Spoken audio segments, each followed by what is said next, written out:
of each city that was conquered were pretty much lost because the conquered city was always burned by its enemy. It's only when modern archaeologists poking around, digging out the ruins, begin finding some of these records, we can start piecing this thing together.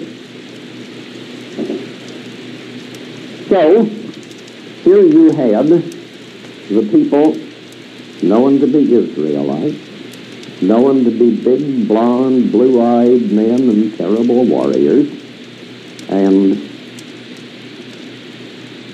on the march to their new homeland, carrying the wolf banner of Benjamin. Way back before the time of the Exodus from Egypt, some of the people of Israel had gone out of Egypt without waiting for the Exodus. Part of them were the Zara half of the tribe of Judah. Not all of the Zara half, but a substantial portion of them. Part of them belonged to the tribe of Dan. They went up the east coast of the Mediterranean. The Greek historians record the coming of the Danoi from Egypt, but not Egyptian, and settling in portions of Greece. They settled a number of cities on the seacoast of what today would be Turkey, Asia Minor, including the important city of Miletus. You had those already in that position where they could be more or less of a stepping stone for the people fleeing after the destruction of Jerusalem of the Romans. Earlier than that, when the tribes were still in Scythia, as I say, their runic alphabet was derived from this old Phoenician alphabet. Now, you know what our Roman letter A looks like now, a capital A. But you take that letter and tip it over to the left on the side. It's a tip-down V with a bar across it, and that was the old Phoenician or Sanskrit form of it. Among the Semitic peoples, they called it Aleph, and farther east, it was called Asa or Ace. It was the first letter of the alphabet. It had a value of 1, and we still call the card, which has only one spot on it, the ace. And what it represented was the head of a bull, nose widening back to the ears, and then those two horns. It was associated, of course, with the sign Taurus, the bull, in the stars. And the bull was the emblem of the tribe of Ephraim. Now, the early Vikings, they were not the only people who did it, but it was characteristic of them. These Vikings had helmets with bull horns on them. They were an Israelite people. They were the first of those going on up into Europe, the earliest, having to flee up into there to go that far. And they got it from this letter, Aleph or Asa, representing the bull with those horns. You remember, too, the prophecy about Ephraim, that with his horns he would push the other nations around. It was part of the language, the idiom of the language, that the horns of an animal were emblems of power, and so used. Well, these people who were tall, blonde, blue-eyed, terrible fighters marching under the wolf banner, finally settled in the Scandinavian peninsula, to a little extent in North Germany and some in Denmark, But the bulk of their settlement was north of the Baltic in the Scandinavian peninsula. Sweden occupies the easterly side of the Scandinavian peninsula. It faces entirely in the Baltic Sea. And Sweden's interests were, of course, largely governed by that. The Swedes were a very terrible nation in those days. In our time, they're as peaceable as anybody you can find. But these big warriors had our people's restless urge to get out and see what's going on elsewhere and not to let anybody stand in their way. They first began exploring western Russia. They traveled through its rivers, the Volga, and on till they came to the Don and Dnieper and followed those down to the Black Sea and set up trade routes from the Baltic clear down to Constantinople. Then, instead of trying to run trade through hostile country, they simply conquered western Russia. And one of their chieftains, Rurik, set up a Swedish kingdom which lasted several centuries in western Russia. Of course, they weren't big enough to withstand indefinitely the Slavic push in there that finally overwhelmed them by sheer numbers. Denmark, of course, juts out a little from the south shore of the Baltic. It has a Baltic Sea coast and a North Sea coast, and their interests are somewhat divided. But the Norwegians, living along the westerly slope of the Scandinavian peninsula, had nothing to look to but the North Sea. Any Norwegian who missed his footing found himself in the North Sea right now. That was mountainous country. It had very little arable land. They couldn't turn farmer and make a living on that. There just wasn't enough land to support them, and there was too short a growing season. They were forced to look to the sea for survival. And from there came the terrible Vikings. Their Viking ships are among the most beautiful examples of ship design in all world history. Ancient ships in general, the ships of the Mediterranean people, were extremely clumsy. They would float, they could carry some things, they were poorly made. If they got into rough weather, they had to take heavy ropes and pass them around the ship. Get somebody to swim under the ship and carry it there, so that several places in the length of the ship, they had these ropes around it to hold it together, or it would come apart in rough weather. The Apostle Paul, in the book of Acts, talking about his journey to Rome, tells how their ship got into rough water and had to be undergirded to keep it from coming apart. That was not true of the Viking ships. A great Viking chieftain, when he died, would be buried in his ship, and a great burial mound heaped over it. And three of those, going back to about 900 A.D., had been found and dug up, and their lines are beautiful.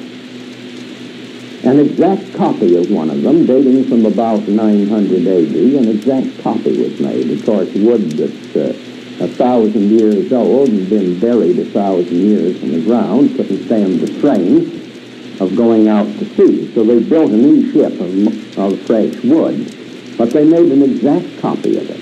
It would carry about a 32-ton load, and in 1893, I believe the date was, this ship was made and was sailed from Scandinavia to the United States. And it made the journey beautifully. And the crew commented upon how extremely seaworthy it was and how well it handled. So these Viking raiders set out, and they really were going places. They landed for piratical raids along the sea coast of France and Spain, They even entered the Tiber River and made an unsuccessful attack on the city of Rome. It was too heavily fortified for them to capture it, so they had to give it up. Some Viking ships even showed up in the harbor at Constantinople. And Normans, who were of pure Norse Viking ancestry, Norman raiders established colonies in southern Italy and Sicily in the 11th century A.D. They made the mistake of intermarrying with the local population after a time, and they were absorbed and their greatness vanished. There were several generations of raids on France. 3 different times they captured and looted the city of Paris. And finally, King Charles III of France gave the coastal province, the English Channel Coast province of Normandy, to a Norse chieftain. Some writers give his name as Rollo, some call him Roll. This was in 911 A.D., and that very fine country, beautiful farming country, that was ceded to these Norse Vikings on condition that they would settle there and be a buffer against any further raids from the other Vikings, and they did so. Now from there came the Normans who came into England under William the Conqueror in 1066. They were not Latin French at all. They were Norse Vikings. They had lived in France from 911 until 1066. They had picked up a somewhat modified form of the French language, but they were blonde, blue-eyed Norse Vikings. They carried the wolf banner when they went in, and of the noble families of England who are descended from those men who came in under William the Conqueror, a great many of them still have the wolf in their coat of arms. Well, in the early 800s in Norway, King Harald Fairhair was a harsh tyrant, and these freedom-loving Norsemen didn't intend to put up with that. One historian records that when some of these Norse Vikings were met on a more peaceful occasion, they were asked, "Who is your leader?" They proudly said, "We are all equal." And they weren't going to be tyrannized over by any man. And that's been their principle from the beginning. So with tyranny at home, they saw the futility of slaughtering each other in civil war at home. So out they spread, beginning now with, the late 700s, around 790 or so, in the early 800s A.D., began these terrible Viking raids. First of all, they moved out and they settled the islands around the coast of Scotland and even on the westerly coast of Scotland. The Scots were not able to fight them off there, and they made a number of landings, not just as piratical raids, but as seizing territory in which they could live. And their settlers remained there. So even today, the Scots are partly Norse.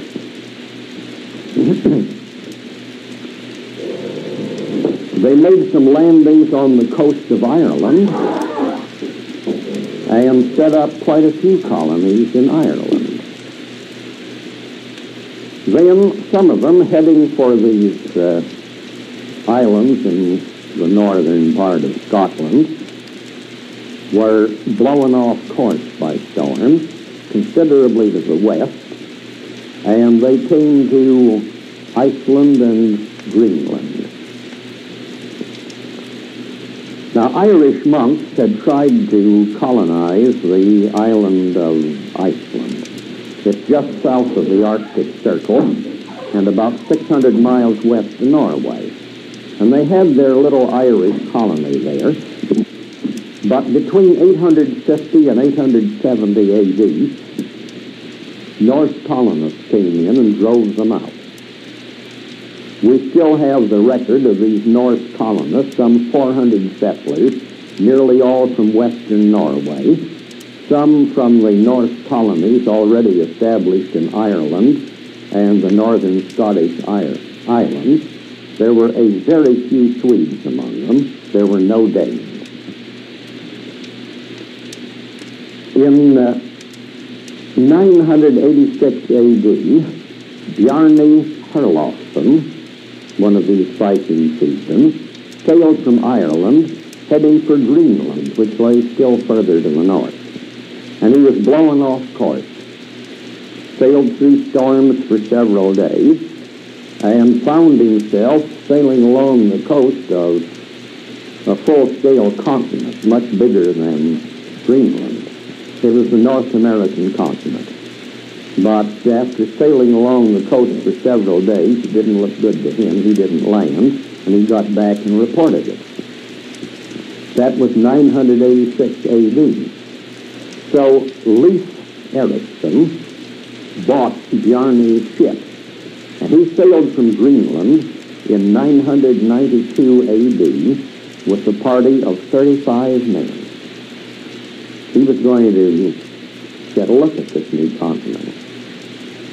Well, he first found barren country. He called it Helluland, Stone Land. It was glacier country surrounded by cold, ice-filled waters, the soil pretty much carried off by glaciers, just boulders and ice. It wasn't worth landing on. He kept on going. Later, he passed the coast of flat, forested land, getting farther south, which he called Markland, forest land.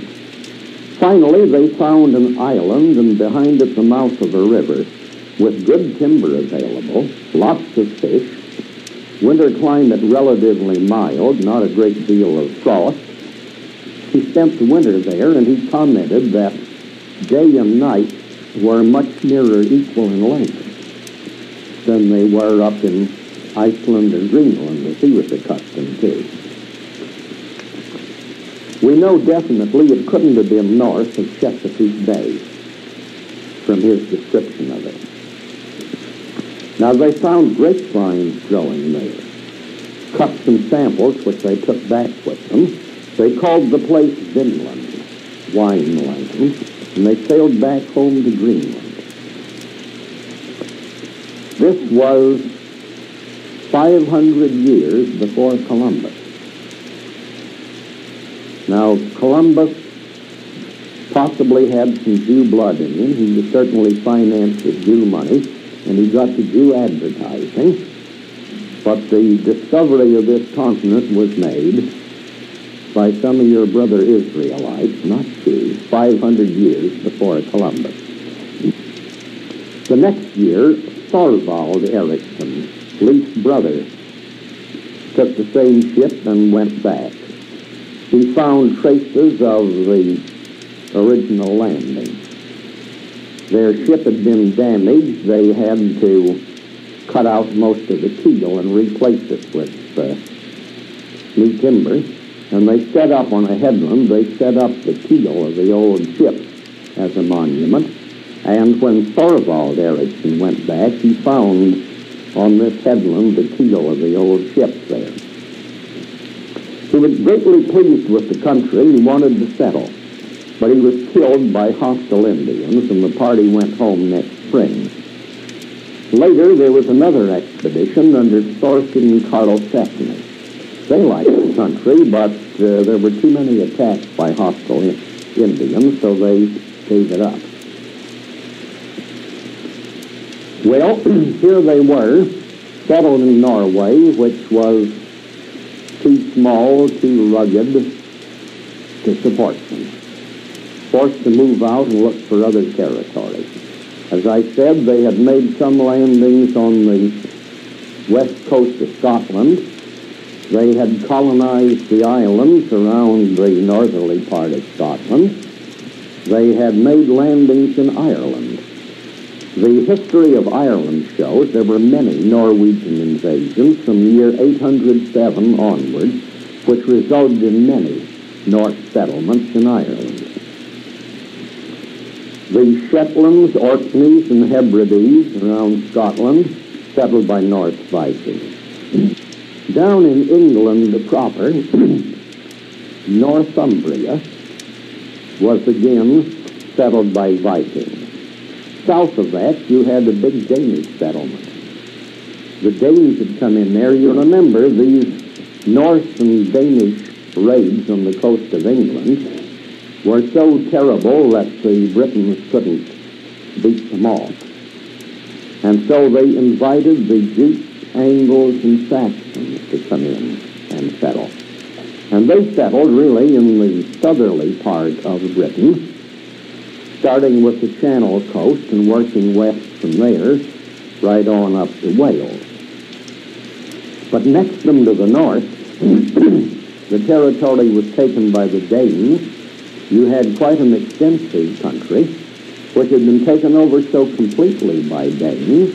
They had their own system of law, their own kings, and so forth. And the Saxons called this territory the Danelaw, because that's what it was, the country ruled by Danish kings and Danish law.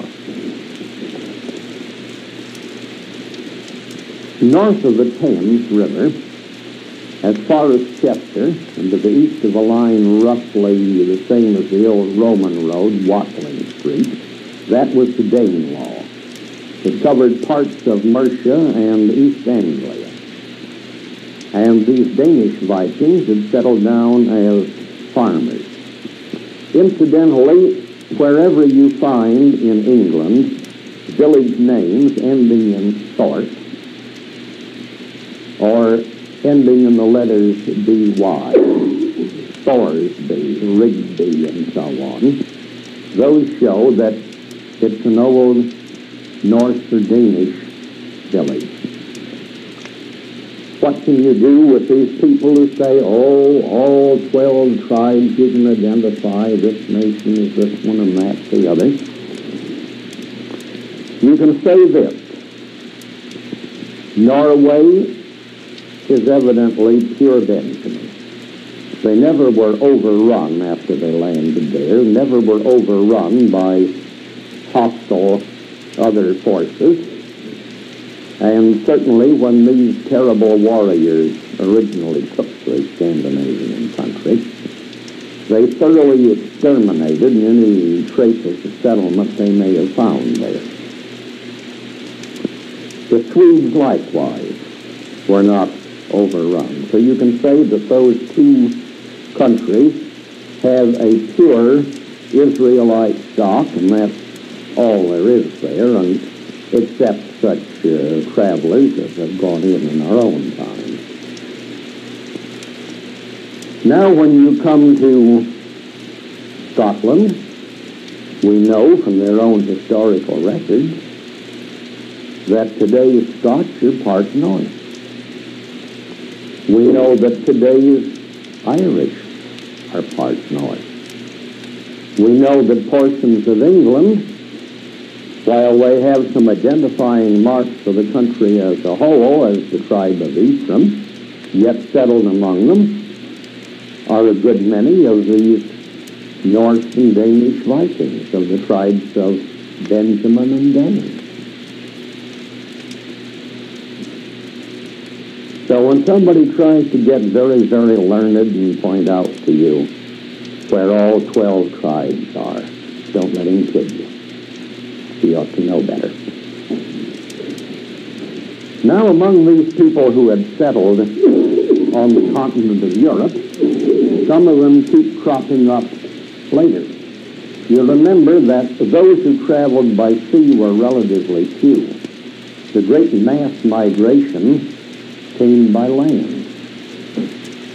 You had the Gothic tribes spending their first tremendous momentum driving clear through to the southern shores of the Baltic.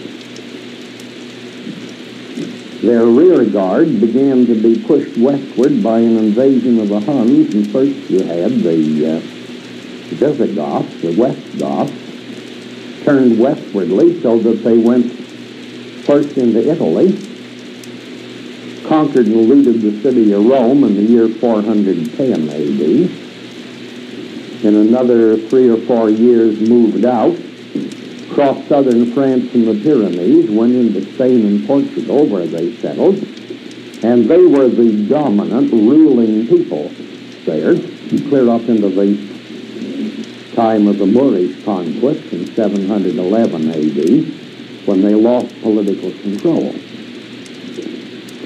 You find in southern Spain today a very mixed people, partly the old original stock, partly traces of Moorish blood.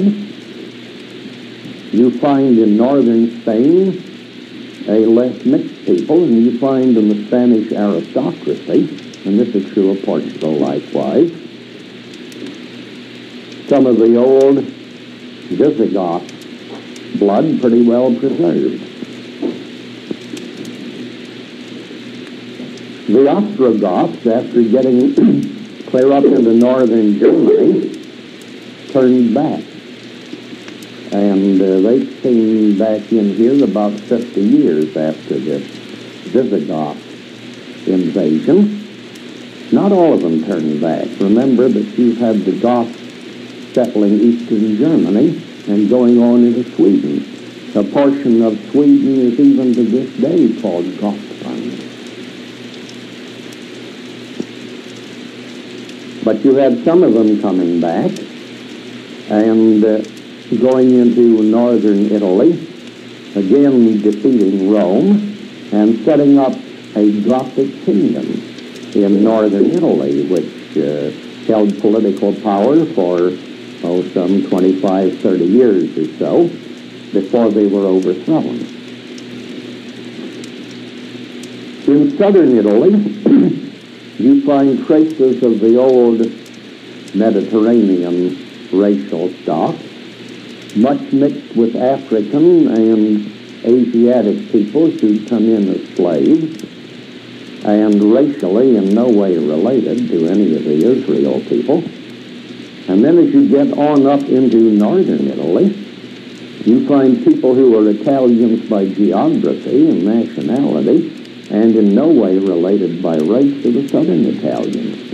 You'll find big, fair-haired, blue-eyed North Italians who are definitely the old Ostrogoths. Now, others of them settled along the coastland. The city of Venice unquestionably was populated largely by them. And you remember that the city of Venice became practically a world power in its day. Wherever these people settled, they became the dominant ruling race. Then portions of Switzerland were settled by them. And over the line into Austria, you had people of this same racial stock. On into Hungary, likewise. Although the Hungarians came in much later, they had been laggards in the migration, had stayed behind in western Russia until finally the Mongolian invasions pushed them westward later. So you had here these independent people. They didn't take the political tyranny and they didn't take the religious tyranny. And it didn't take them too great a time to become fed up with the Catholic Church. And in there, Geneva was one of the important centers of the beginning of Protestantism. That's where Calvin got his start, and from him the Presbyterian Church of today. Then, of course, in Germany you had Martin Luther. Portions of this same stock in France began showing the typical racial traits. Remember that the only form of government known then was despotism of the worst sort. Drunken, incompetent, murderous kings who looked upon a nation only as something to be looted for his own profit, so he'd have plenty of money to spend on gambling and dissipation and that sort of thing. And these people didn't care much for that. And when in the matter of religion, they were told that the Pope had superseded God and they were to take their orders from him hereafter, that didn't get down either. So, about the year 1560, a number of these people who were rebelling against Catholicism were given as a nickname this title of the Huguenots.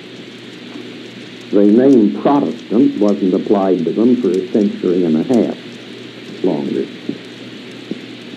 To begin with, they followed Calvin's reform in Geneva.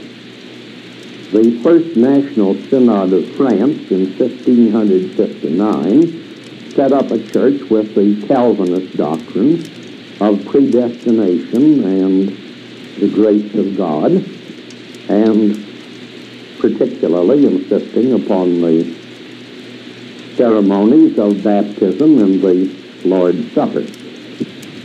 They set up the Presbyterian form of church government. They weren't governed by cardinals and bishops sent out by Rome. They were governed by a council of presbyters or elders. They followed Calvin's doctrine that salvation cannot be earned by paying a lot of money to the Catholic Church, nor even by doing various works of penitence, such as wearing a hair shirt. Salvation comes purely as the gift of God. It is given by the grace of God to those whom he knows are proper to give it to, predestined for that. That to the extent they show good works, it is the fruit of their salvation by the grace of God. And a man who does not have that and simply tries to climb into heaven on his own efforts isn't going to get there. He just isn't that good. Well, they met heavy persecution from the start. Remember, these were the same kind of people as those Vikings who said, we don't have any leader, we're all equal. And the kings looked upon them with a bitterly prejudiced eye. And of course, the Catholic Church set out from the beginning to exterminate them. The wars of religion that raged through there, 1562 to 1598, took many, many scores of thousands of lives. In France, they were finally promised religious toleration. Catholicism was still the official religion. Church and state worked together in harmony, but they were promised that they could have their own church and worship in their own way, provided, of course, they were peaceable and didn't try to set up their own kingdom. But there was conspiracy going on between the church and the weak and dissolute king. And so by a conspiracy with the Catholic Church, the king, without releasing the news to anybody but the Catholics, withdrew the Edict of Toleration and made it lawful for anyone to murder a heretic and steal whatever he might have.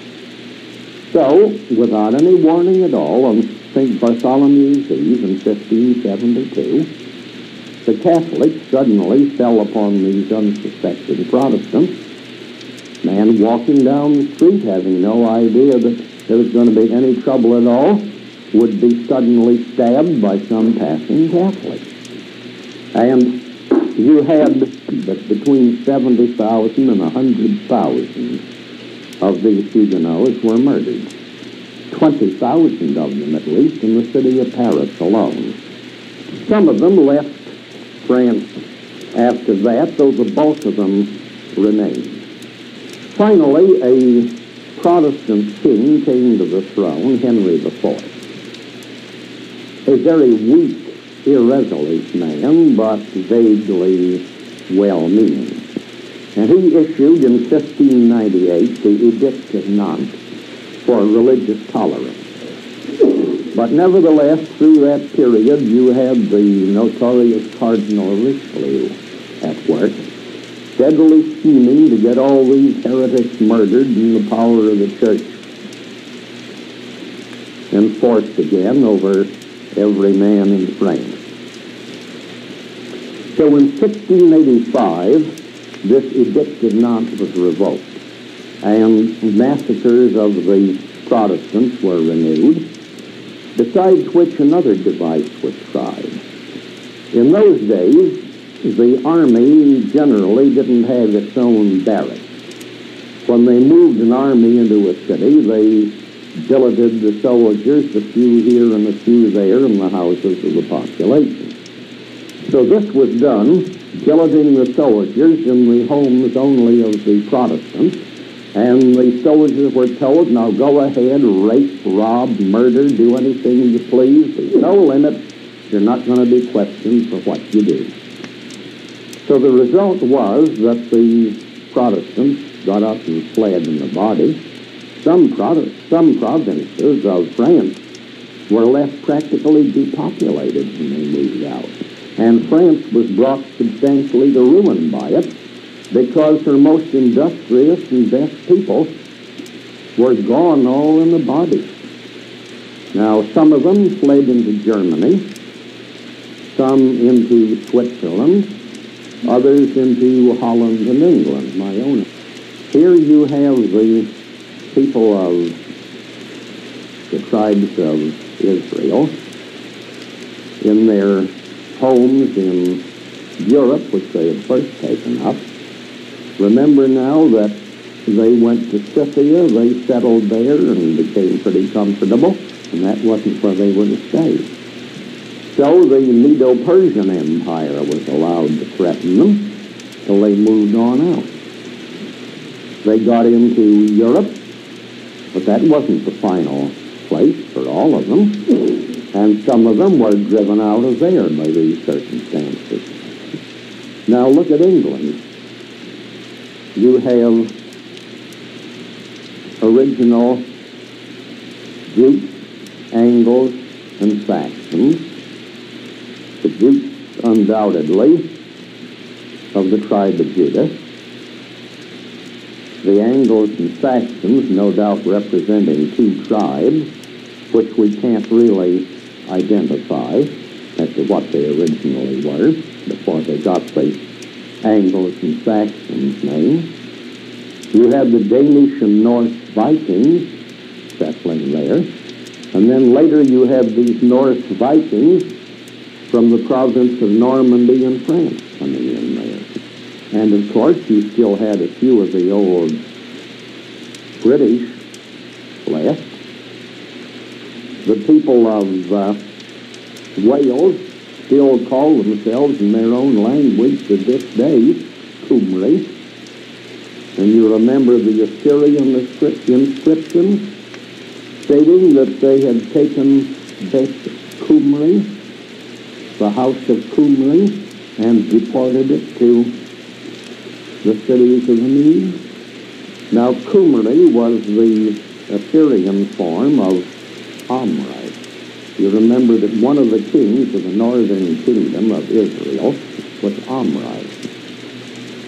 A wicked scoundrel, but at least an able one. And because of his ability in running the nation, the Assyrians began calling the northern kingdom of Israel the house of Omri. Remember how the Bible talks about the house of David running the southerly kingdom of Judah. So,